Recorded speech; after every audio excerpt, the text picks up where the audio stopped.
19 एक विकेट पर प्रतिका रावल 18, देओल 15 और इसके साथ ही कुछ हल्की सी बूंदाबांदी मैदान पर होती हुई और ये देखते हुए दोनों अंपायर्स ने तुरंत इशारा कर दिया और तारीफ करनी होगी मैदान कर्मचारियों की, ग्राउंड्समैन की, कि आनन फानन में पिच को ढक दिया गया है। हालांकि तेज हवा चल रही है, क्रॉस ब्रीज है मैदान पर। ये उत्तर पश्चिम की ओर से बीच बीच में हवा के जो तेज झोंके आते हैं वो 10 किलोमीटर प्रति घंटे की रफ्तार से ऊपर चले जाते हैं गुवाहाटी में। उसकी वजह से काबू में नहीं आ पा रहे हैं ग्लव्स। तो सफेद रंग का पूरा ग्लव, पूरा एक कवर जो है वो ढक दिया गया है पिच को। और बड़ी तारीफ करनी होगी कि बॉलर्स के रन अप भी ढके जा रहे हैं और पहले एक छोटा कवर, फिर हेसियन क्लॉथ बोरी लगाई जा रही है और उसके अलावा एक दूसरा बड़ा भारी कवर। ऐसा प्रतीत हो रहा है, समय बताएगा, कि मैदान का अधिकांश हिस्सा कवर कर दिया जाएगा।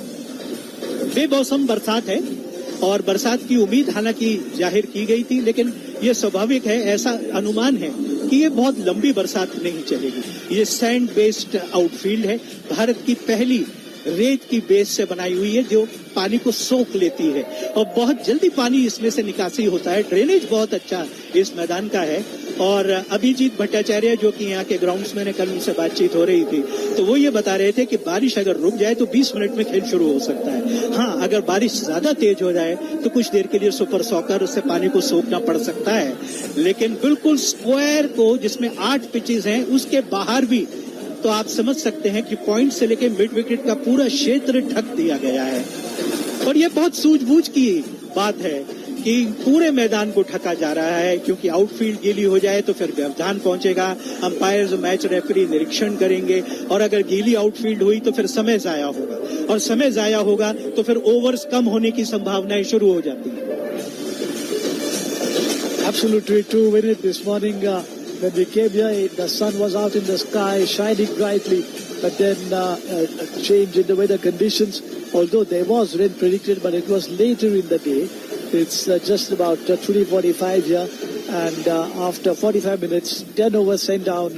India 43 for 1 after Sri Lankan captain Chamari Atapathattu won the toss and elected to field. Smriti Mandana was the batter, out caught by Vishya Prabodhini for 8 of 10. It started to drizzle, and as Vinit did say, that this is a sand-based and the drainage system is excellent.